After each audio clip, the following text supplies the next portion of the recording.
A paz do Senhor, queridos irmãos, prezados amigos, estamos começando mais uma edição do Culto Racional.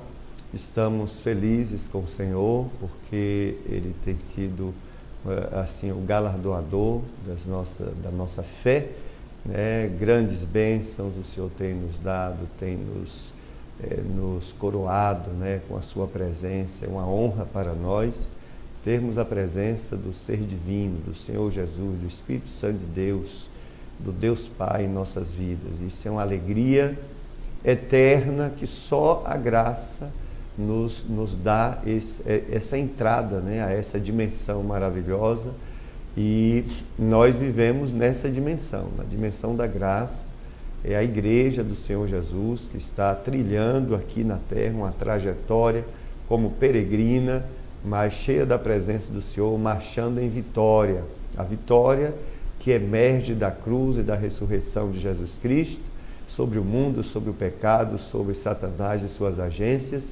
A igreja do Senhor Jesus é sempre vitoriosa. Estamos super felizes com a oportunidade que o Senhor nos deu de fazermos parte da sua Santa Igreja. E esse é um programa que tem um objetivo específico de autocrítica da fé cristã e uma crítica também à prática de fé dos nossos dias. E para atender esse e outros objetivos, nós começamos desde fevereiro do ano passado uma abordagem versículo a versículo, capítulo a capítulo da Palavra de Deus, das Escrituras Sagradas. Começamos com o livro de Romanos e ainda estamos em Romanos, né? Romanos capítulo 3, já estamos em Romanos capítulo 3, hoje a gente vai avançar em alguns outros versículos, e isso tudo para fazer uma abordagem, uma análise do que o Espírito de Deus usou o apóstolo Paulo para falar para aquelas comunidades daquela época, especificamente para Romanos, e nessa abordagem o apóstolo começa a abrir discussões teológicas importantes da doutrina cristã, começa a apresentar a graça, começa a criticar, né, uma prática religiosa legalista, que era o caso do judaísmo, e com isso a gente aprende muita coisa e faz aplicações para os nossos dias. É o que a gente está fazendo aqui. Eu quero convidar você a estar conosco, né, de versículo a versículo. Talvez um projeto aí de 10 anos, mas nós não temos pressa. Nós queremos sempre que o Espírito de Deus, em cada programa, em cada uma das nossas edições, fale algo para seu coração, dentro dessa discussão, dentro dessa abordagem. Vamos orar ao nosso Deus para começarmos mais um estudo no capítulo 3 de Romanos. Bendito Senhor, estamos, Senhor, mais uma vez diante de Ti, aqui nesse estúdio, para ter essa alegria de meditar um pouco mais na Tua Santa Palavra, Senhor, a Tua verdade, a verdade que o Teu Santo Espírito revelou aos homens. E nesse momento eu rogo a Ti, Senhor, a Tua bênção especial. Inicialmente rogamos o perdão dos nossos pecados, Senhor, o perdão, Senhor, de tantas fraquezas que cometemos, ó Pai, diante da Tua santidade, e rogamos o perdão em nome de Jesus, e que o Senhor nos faça habilitados nesse momento, Senhor, de andarmos na comunhão contigo e sermos instrumentos Teus, do Teu Santo Espírito, para neste momento tão especial levarmos a Tua palavra, Senhor, àqueles que nos assistem, nos ouvem, que sejam contemplados com a Tua graça, que sejam contemplados com o poder da Tua palavra, sejam transformados, Senhor, não só neste dia que estamos exatamente aqui em 24 de fevereiro, mas em todos os dias nos quais os internautas fizerem acesso a esse programa, em qualquer época, que sejam abençoados, Senhor, em nome de Jesus. Rogamos, portanto, ao Santo Espírito, a Tua iluminação, Senhor, neste momento.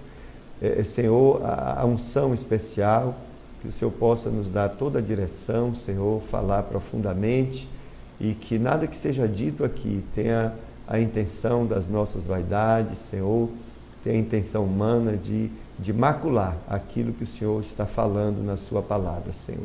Portanto, eu rogo em nome de Jesus que o Senhor nos use e que o teu nome seja glorificado. Em nome de Jesus é a nossa oração. Amém. Amém.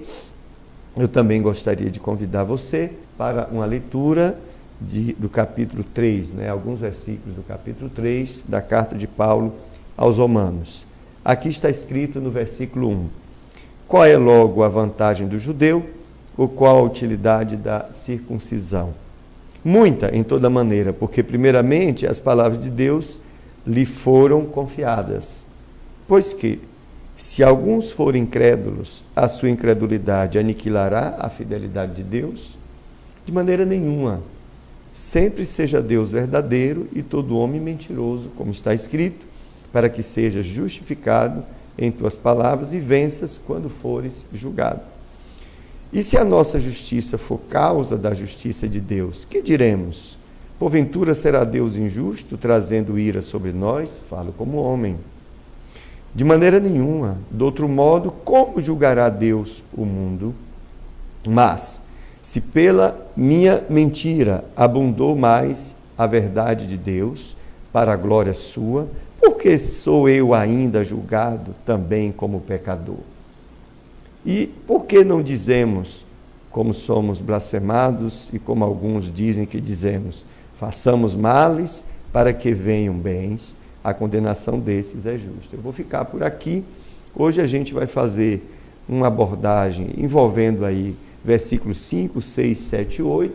Próximo programa a gente vai finalizar, acredito que já com o versículo 8 finalizando, para a gente entrar no outro bloco, que é do versículo 9 até o versículo 20, que trata de uma outra questão. Aí o apóstolo ele vai se aprofundando mais. Primeiro ele mostrou a questão judaica, a questão do legalismo, do servir a Deus com base na lei, e ele mostra que há uma imperfeição, em diversos sentidos, entre elas o próprio orgulho religioso que o judeu mostrou diante do seu próprio povo, aí eu me refiro às lideranças, e também diante dos povos gentios, os povos gentílicos, e de maneira que eles se sentiam perfeitos, se sentiam cumpridores da palavra de Deus, da lei mosaica, e na realidade nada disso era real. Na realidade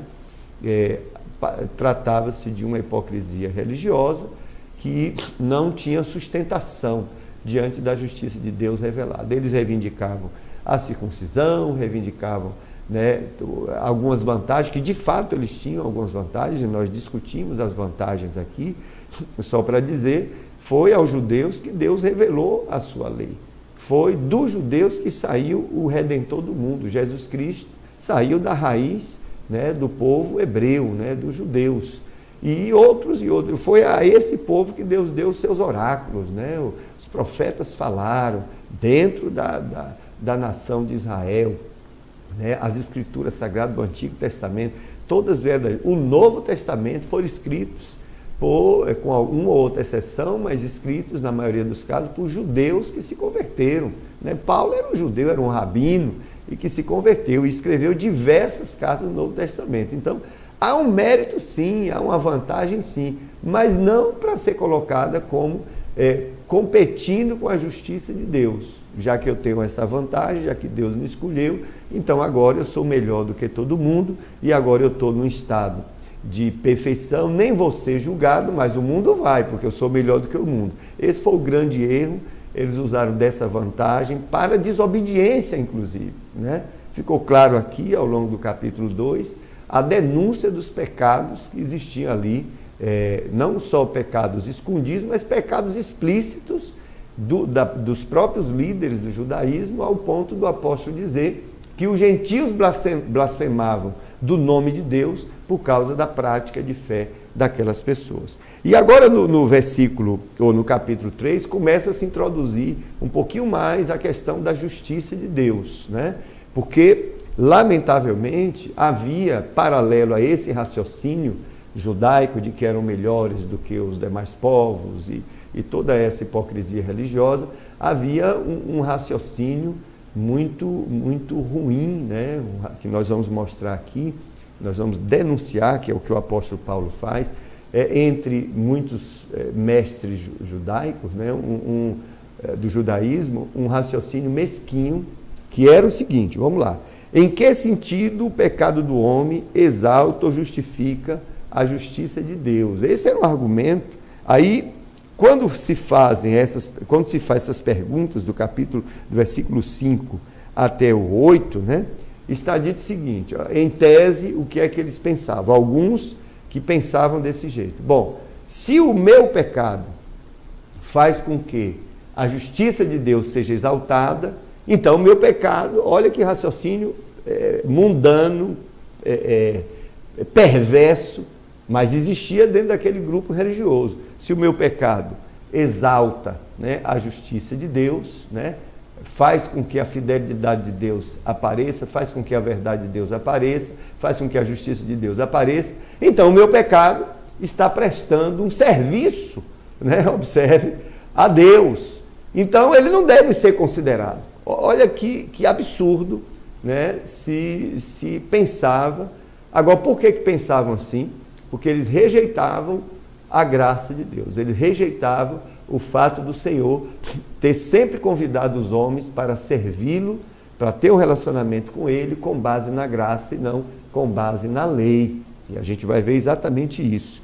Então eu faço a seguinte pergunta: em que sentido, portanto, vamos destrinchar um pouquinho esse pensamento judaico, em que sentido o pecado do homem exalta a justiça de Deus?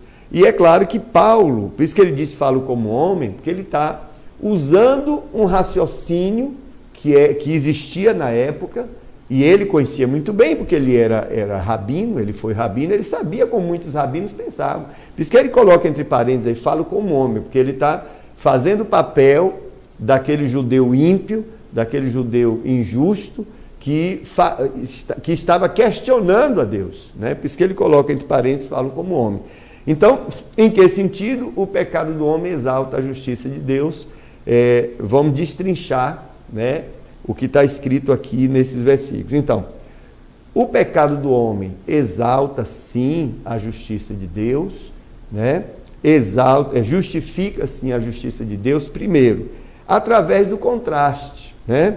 A maldade dos homens aparece, imediatamente a justiça de Deus, a santidade de Deus aparece. Então, nesse sentido, o pecado, né, evoca, digamos assim, a justiça de Deus. Bom, a segunda coisa, porque o que Deus diz sobre a natureza corrompida do homem é verdade. Quando o homem peca, simplesmente confirma aquilo que Deus disse sobre a natureza corrompida do homem.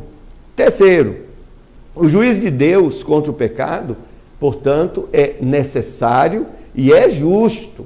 Tá? É isso que aparece, o próprio raciocínio, né, na média das pessoas que muitas vezes não conhecem a Deus. Todo mundo nessa terra reivindica justiça, né? Você vê até povos que são ateus, etc., não povos ateus que não tem esse povo, né? Mas assim, até pessoas que dizem que não acreditam em Deus, etc., quando vê uma coisa errada acontecer, ou na sua família, ou na sociedade, imediatamente o raciocínio humano é exigir justiça, né? E muitas aí tem os diversos padrões de justiça que se exigem. Olho por olho, dente por dente, é o que mais ou menos as pessoas pensam. Outros não, querem que o transgressor seja recuperado, mas que seja preso, que seja julgado, mas sempre tem um senso de justiça. Eu estou falando do ponto de vista humano, né? Porque nós aprendemos com o universo, né? Nós incorporamos a ideia de que o universo ele é ético, né? E essa ética ela vem exatamente da pessoa divina. A ética divina seria, digamos assim, na ética divina, vamos dizer assim, Deus seria injusto se permitisse, né, o pecado passar pelo universo de forma impune. Mas o caráter de Deus não permite isso. Então, o pecado, com certeza, gostando nós ou não, o pecado é julgado. O juízo final virá. O pecado já é julgado hoje.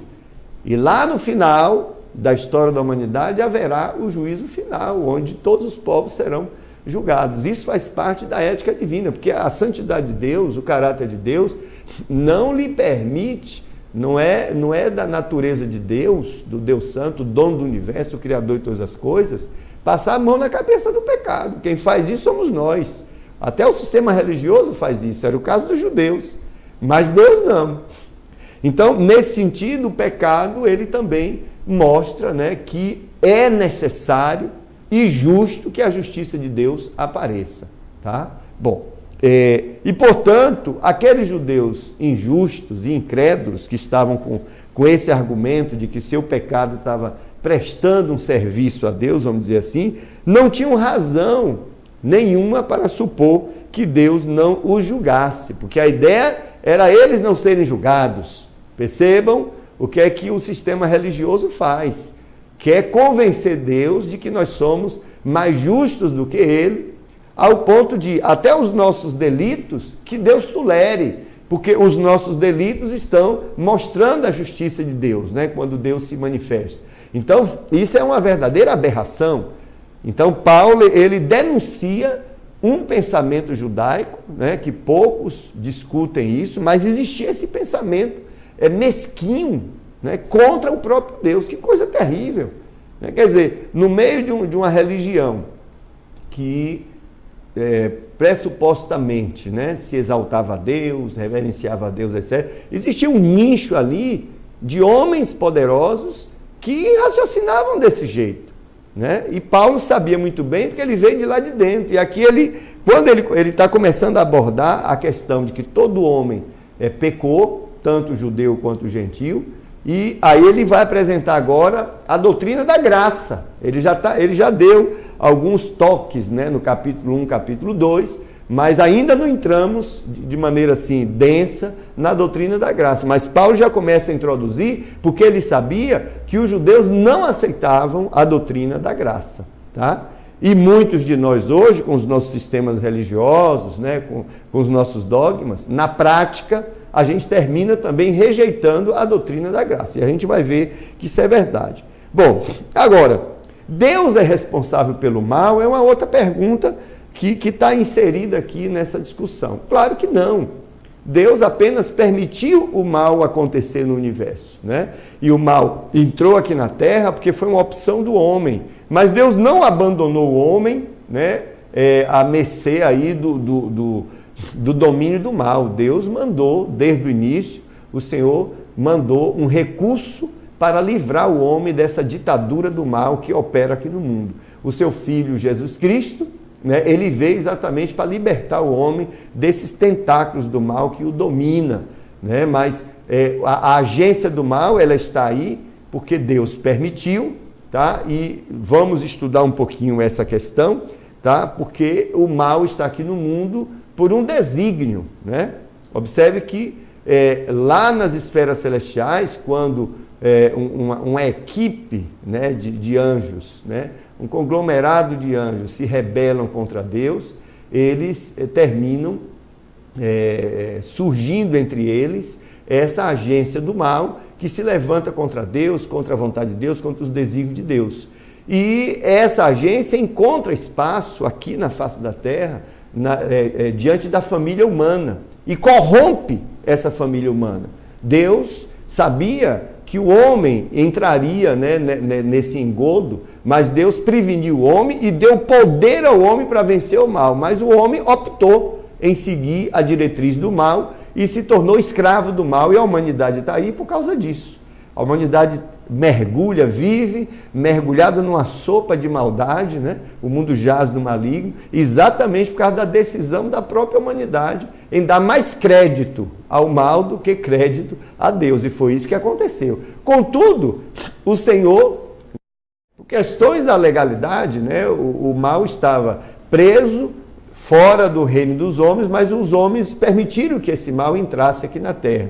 Então, esse mal está acontecendo aqui na Terra, mas é importante ser dito que ele não está aqui sem controle. Deus tem controle sobre isso. Agora, o fato do gênero humano, da pessoa humana, dos seres humanos, terem dado espaço para o mal em suas vidas, o Senhor Deus não interfere, Porque isso é o livre-arbítrio do homem que permitiu que o mal atuasse aqui. Algumas pessoas dizem assim, mas Deus, ele não é poderoso, não é todo-poderoso, então por que não destrói o mal aqui na terra? Sim, mas o mal está aqui, não é porque Deus não é poderoso para destruí-lo. O mal está aqui porque o homem reivindica o mal todos os dias.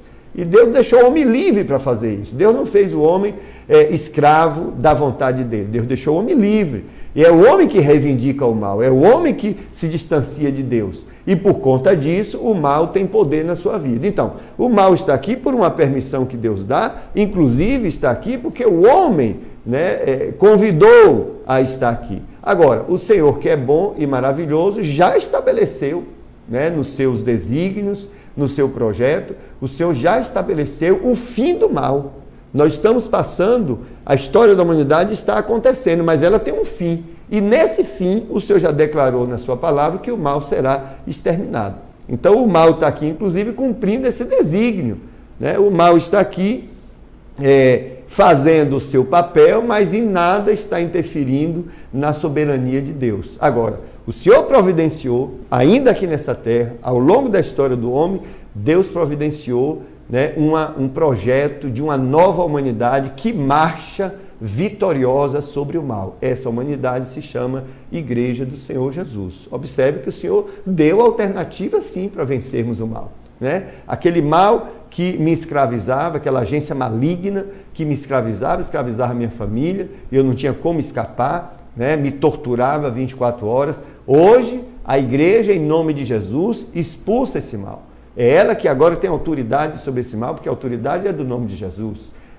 O mal que me tornava, o pecado que me tornava escravo dele, agora em Cristo Jesus, o poder da graça do Senhor Jesus se manifesta em nossa vida e nós não somos mais escravos do pecado. Não quer dizer que não pequemos, mas pecado na igreja significa acidente, não significa estilo de vida, como é no mundo. O mundo peca da forma que é 24 horas por dia. A igreja não, a igreja é santa. Ela tem natureza divina. O poder da graça do Senhor Jesus se manifesta na vida da igreja e é isso que nos dá poder sobre o pecado.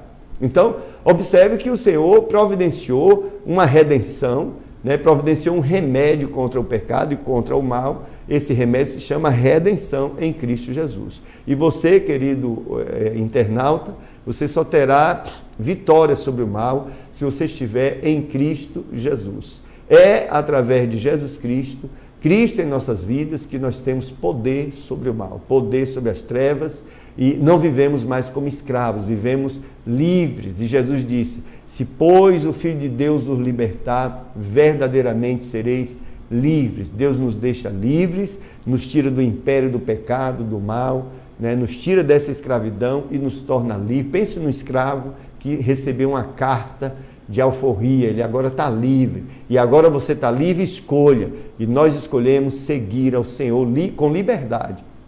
Não é seguir ao Senhor sob o jugo de um sistema religioso. Esse é um grande erro que se comete, e sempre se cometeu isso.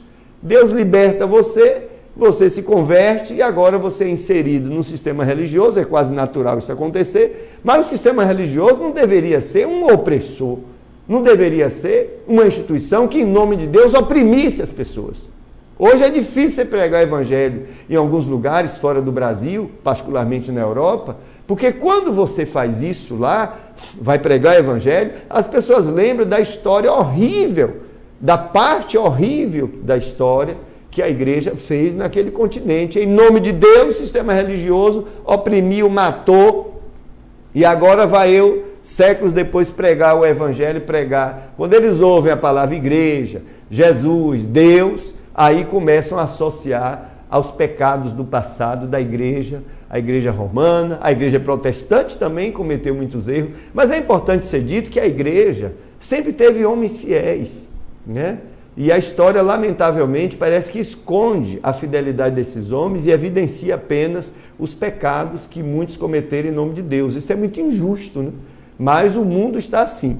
Então, essa discussão que está posta aqui do apóstolo Paulo, ela revela um pensamento mesquinho que muitas vezes se reproduz, né, entre nós, tá? E o problema do mal, ele realmente é trazido à tona, essa dificuldade de entender o problema do mal. Mas é importante ser dito que o mal não está aqui sem controle, mas cumpre um desígnio, né? O desígnio dele é exatamente, enquanto o mal está acontecendo aqui, a mentira está sendo desmascarada, né? O próprio mal está sendo desmascarado.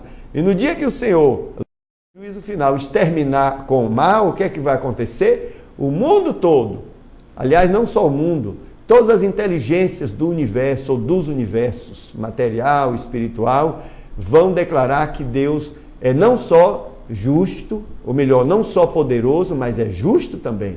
Porque pela experiência, o mundo entendeu que o mal só leva a desígnios ruins e que é melhor servir a Deus do que servir ao mal. Então o mal tem esse papel pedagógico também nesse mundo, né? Com o contraste, as pessoas entendem o que é o mal, entendem também o que é o bem, entendem o que é servir a Deus, entendem o que é servir ao mal. E é nesse ponto de vista que o mal é permitido existir aqui. Alguém poderia ter dito, sim, Deus é onisciente, não sabia do prejuízo que o mal causaria para a humanidade. Por que então Deus não destruiu o mal antes dele entrar aqui na Terra? Ah, beleza, mas aí, observa, aí trata-se de inteligência humana e inteligência divina. Isso que eu falei, inteligência humana, puramente inteligência humana. Mas a inteligência divina pensa diferente, não pensa como nós. Vamos tentar pescar o que foi que a inteligência divina pensou, né, quando permitiu o mal estar aqui.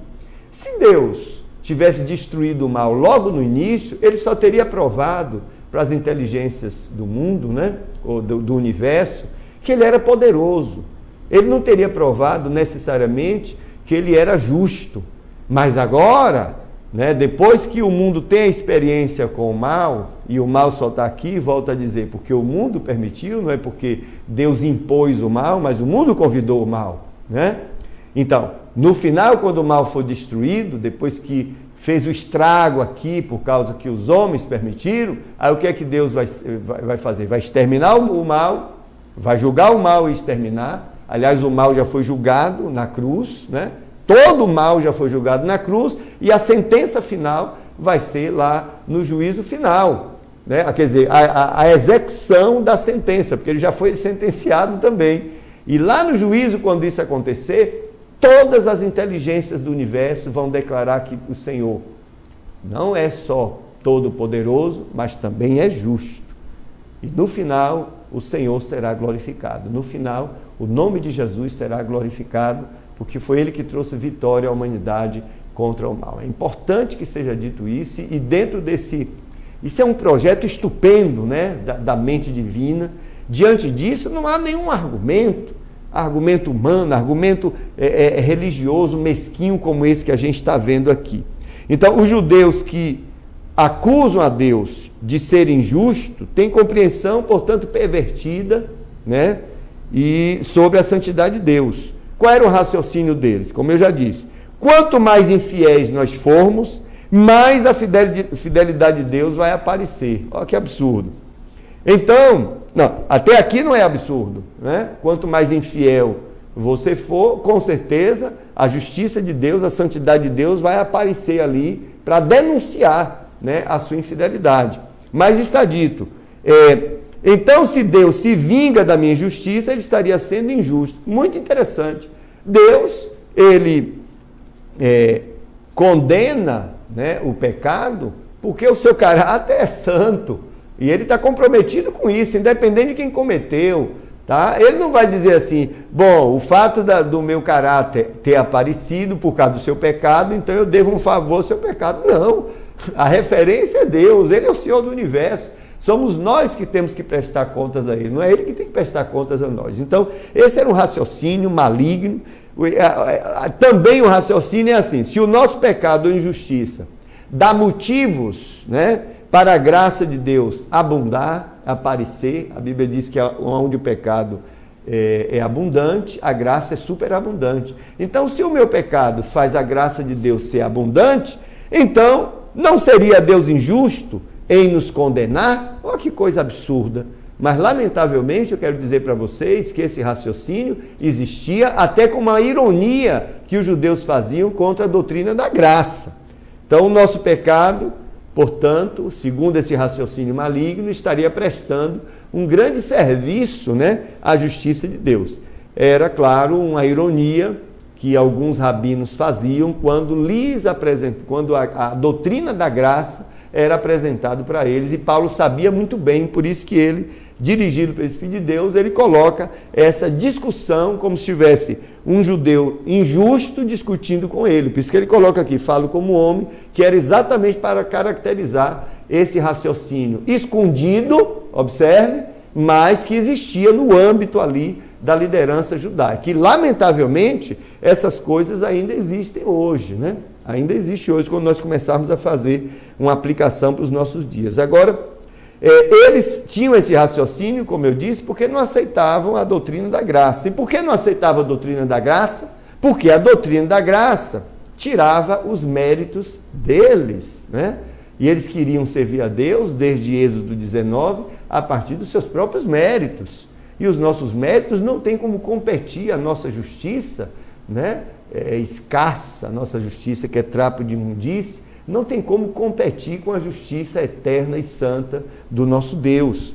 Não aceitavam a graça, porque a graça desbancava todo o sistema legalista deles, né? A graça simplesmente dizia, olha, você só consegue agradar a Deus, fazer a vontade de Deus, se eu lhe der condições.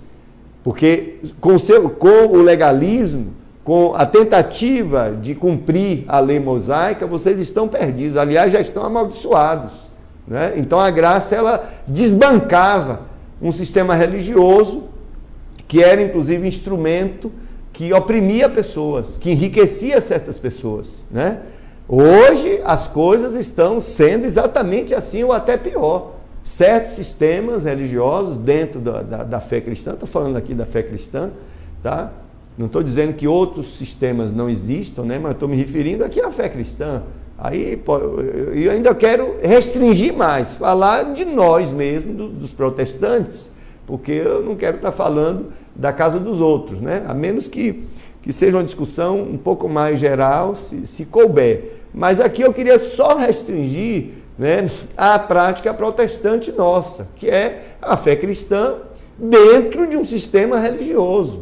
Será que o nosso sistema religioso também não está fazendo isso, né, impondo os nossos dogmas, que a gente faz o paralelo com o legalismo, né, às pessoas, para controlar as pessoas? E, além disso, essa estrutura faz com que algumas pessoas enriqueçam. Eu sempre falo aqui que a doutrina, por exemplo, da maldição hereditária, essas coisas que se colocam sobre a igreja, está enriquecendo muita gente. Porque para tirar a tal da maldição da vida do crente, que acredita que há, né, porque não estudou a Bíblia, as pessoas fazem campanhas e, associado ao dia da oração para tirar essa maldição, as pessoas têm que levar um envelope com dinheiro que vai enriquecendo pessoas, né? Então, o sistema legalista, o sistema religioso, com dogmas, ele termina reproduzindo essa maldade que existia aqui dentro do judaísmo. E isso é criticável porque nada tem a ver com a graça do Senhor Jesus, nada tem a ver com a graça revelada, com a proposta de uma nova humanidade que Deus faz aqui na terra, que se chama igreja, tá? É importante que se entenda isso. Então, por que não aceitavam a graça? Porque a graça removia o orgulho deles, a vaidade deles, que humilhavam até os povos ao redor. A graça dizia, olha, todos são iguais. Tem um versículo que nós discutimos ontem, numa reunião, Gálatas capítulo 3, que os Gálatas estavam enfrentando um problema sério com judeus que se converteram e que não aceitavam a igualdade que a doutrina do Evangelho traz, que a graça traz. Olha o que Paulo escreve em Gálatas 3, 28. Nisto não há judeu nem grego, observe, não há servo nem livre, não há macho nem fêmea, porque todos vós sois um em Cristo Jesus.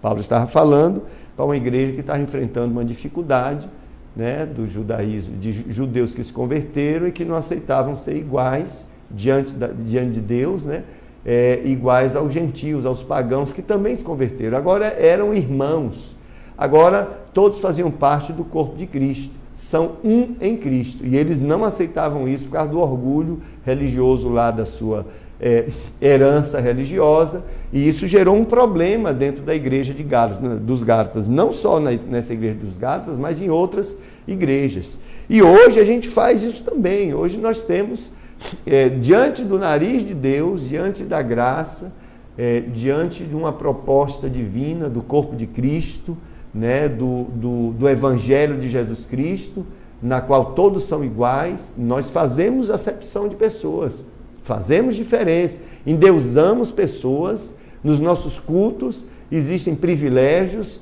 digamos assim, privilégios questionáveis, né? Pessoas que são mais importantes do que outra. Aliás, os púlpitos, em muitos momentos e em muitos lugares, se transformaram em trampolins, onde as pessoas são endeusadas, são como se fosse lugares de promoção de pessoas. Tudo isso é abominável. A igreja do Senhor Jesus, todos são um, né? Um, e aí significa unidade. Unidade significa, olha meu irmão, eu estou incompleto sem você. Eu e você e os demais formamos um único corpo, o corpo de Jesus Cristo. Eu necessito de sua vida para que eu viva. Unidade é isto. Nós destruímos isso com a nossa pregação medíocre, que se afasta muito do Evangelho de Jesus Cristo, né?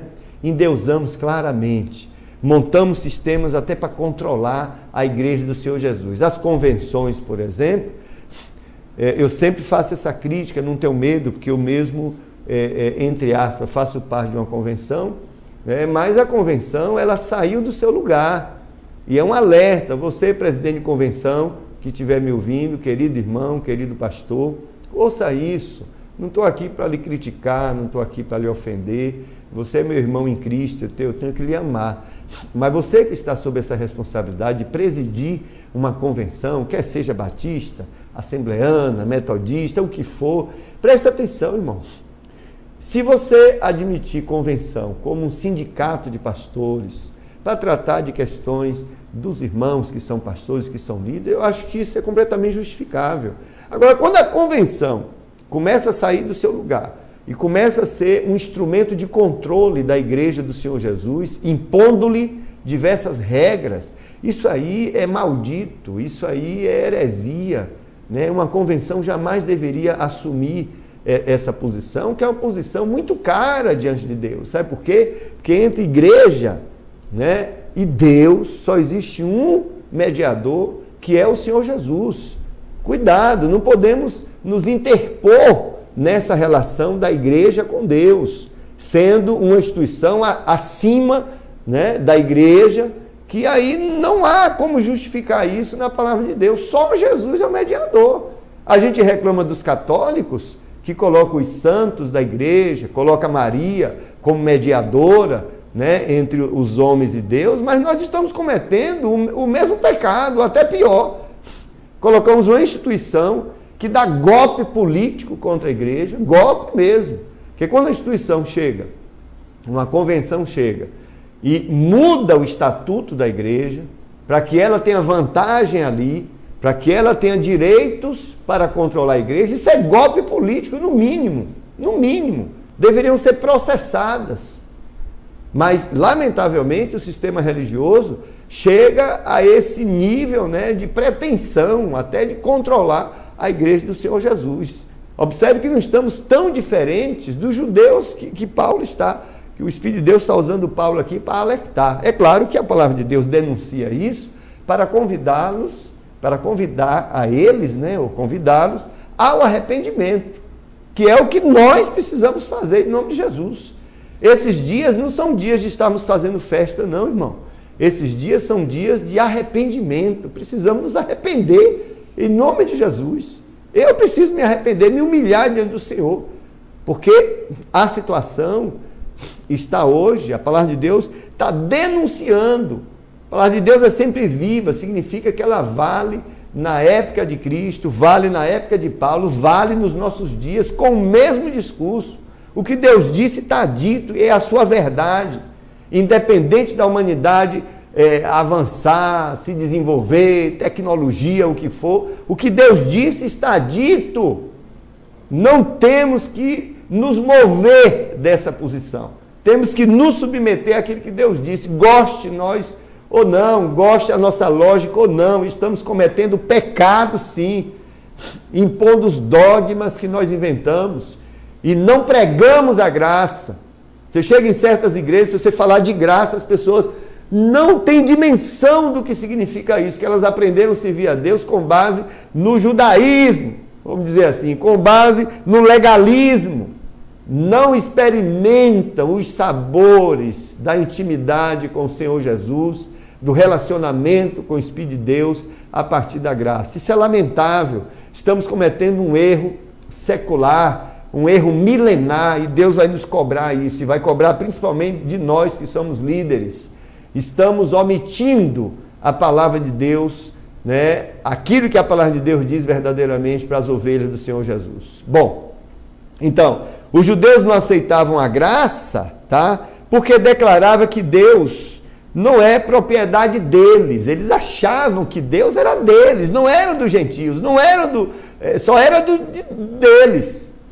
Quando Jesus disse, quando os anjos disseram, olha, nasceu o Salvador do mundo, eu imagino que aqueles pastores que estavam pastoreando as ovelhas ali, ficaram desesperados. Como assim, do mundo?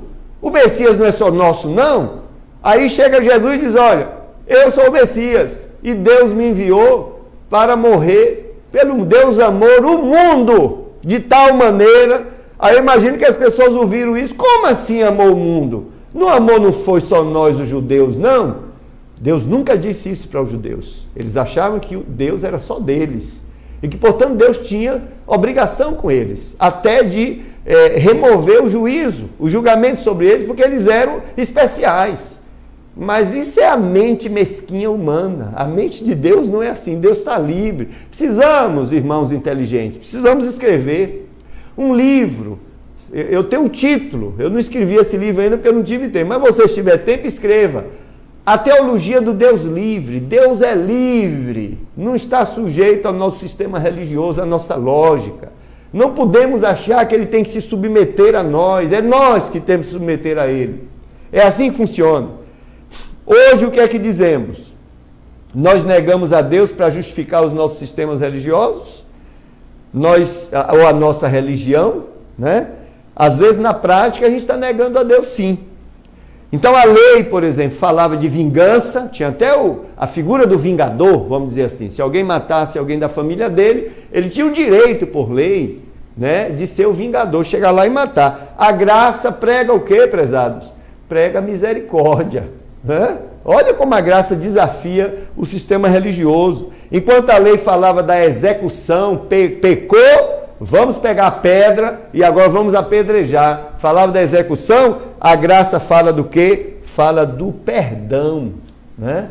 É claro que isso vai destronar um sistema religioso que oprimia as pessoas daquela época, que fazia com que as pessoas buscassem a Deus pelo medo de Deus. Não é? Tinham medo dos sacerdotes, os sacerdotes passavam, elas endeusavam aqueles sacerdotes, isso era gostoso, eles gostavam disso, né? Amaciava o ego deles, né? Aquele sentimento de que eles eram os tais. Né? E hoje nós temos assim, a gente quer título para ser adorado no meio do povo de Deus, isso é uma aberração. A gente quer ser consagrado e cada dia inventa um título que supostamente é um título maior do que o que está posto. E a gente quer ser consagrado, se autoconsagra, porque a gente quer marchar no meio do povo de Deus com aquela pompa de ungido do Senhor. Isso não é unção do Senhor, não, isso é unção da vaidade. Deus não tem nada a ver com isso. Unção do Senhor é quando nós nos humilhamos diante dele e deixamos Jesus aparecer em nossas vidas. E Jesus não aparece nessa ostentação, nesse orgulho, nessa vaidade. Jesus deu o próprio exemplo dele, ele se humilhou.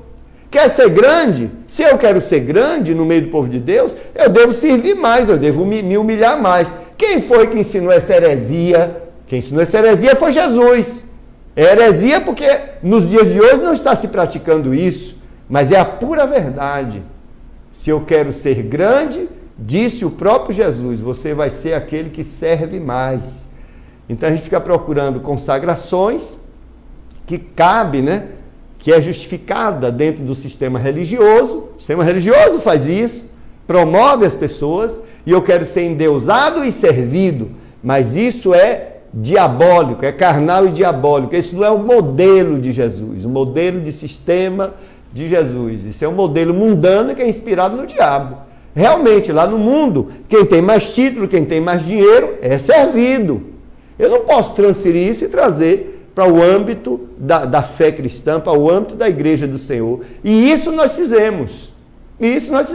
Tem irmãos que chegam ao ponto de você chamar ele, ô irmão fulano, eu não sou irmão, me chame de pastor. Uma vez eu fui entrevistar um pastor, e eu disse, pastor fulano, que tinha sido meu aluno no seminário. E ele me corrigiu, pastor não, bispo fulano.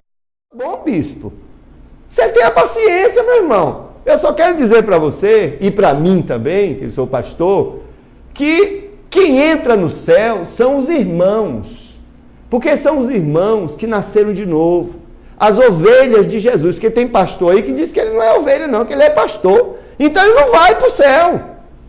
Né? Quem entra no céu são os irmãos, porque são família de Jesus, e as ovelhas. Quem não se considerar irmão e não se considerar ovelha, não entra no céu. Então deve ter um lugar separado, diferente do céu, que vai colocar esse povo que rejeitou ser irmão, que rejeitou ser irmandade de Jesus, que rejeitou ser família de Jesus. Um lugar separado que vai colocar essas pessoas que rejeitaram ser ovelha de Jesus. Que lugar é esse? Só pode ser o inferno. Me permita brincar, ironizar, só pode ser o inferno, porque no céu só cabe irmãos e só cabe ovelhas. É assim que Jesus revelou. Então, precisamos ter cuidado, precisamos aprender com a história. Era isso que o apóstolo estava falando aqui, né? O Espírito de Deus dirigindo ele. Os gentios, vamos avançar agora no versículo 6, né? O 5 diz assim, se a nossa injustiça for causa da justiça de Deus, que diremos? Porventura será Deus injusto, trazendo a ira sobre nós? Falo como homem. De maneira nenhuma, de outro modo, como julgará Deus o mundo? Aí observa, olha a lógica de judeus injustos, né, que vai se levantar contra eles mesmos. Eles diziam assim, bom, o nosso pecado vai terminar declarando, demonstrando, abundando a graça de Deus. Muito bem. Mas os próprios judeus diziam que eles pecavam menos, né, do que os gentios, que os gentios já estavam reprovados. Então, por conta dos gentios, ou seja, o resto do mundo, né, se o resto do mundo peca mais, então o resto do mundo, na lógica deles, prestaria um favor maior, né? A fidelidade de Deus, a justiça de Deus, a verdade de Deus, a santidade de Deus. Então o mundo está liberado, está isento do julgamento dentro dessa lógica maldita que eles inventaram. É por isso que o apóstolo diz, de maneira nenhuma, de outro modo, como julgará Deus o mundo? Porque se o nosso pecado, que faz que naturalmente a santidade de Deus, devido à sua natureza, se manifeste, então se isso deve ser levado como vantagem para nós, então não há como julgar o mundo, porque Deus vai ser obrigado a isentar o mundo, né, do julgamento. Mas isso é uma heresia, né? Deus vai continuar julgando o mundo por causa do pecado, e o referencial é Deus. O que nós temos que fazer, é o que a palavra de Deus recomenda aqui, é nos arrependermos e nos colocarmos na presença do Senhor, nos humilharmos para que Ele tenha misericórdia de nós e nos contemple e nos faça verdadeiros homens e mulheres de Deus com os quais Ele pode contar aqui nessa terra. Essa é a nossa discussão, né? Significa que o que acontece é a retidão de Deus, né, é vindicada em todos os sentidos e sobre todos, porque o mundo jaz do maligno e todos estão destituídos da glória de Deus. Mas em Cristo nós temos a libertação e a aceitação por parte de Deus. Deus abençoe. Até a próxima oportunidade, no próximo programa. A gente vai avançar um pouquinho mais nessa discussão. Eu quero convidar você a estar conosco. Vamos para o versículo 6, versículo 7, versículo 8, que ainda vão tratar dessa questão tão importante que devemos raciocinar, devemos fazer uma autoavaliação sobre como nós estamos hoje com os nossos sistemas religiosos aí, como é que a gente está servindo a Deus. Deus abençoe, a paz do Senhor para todos.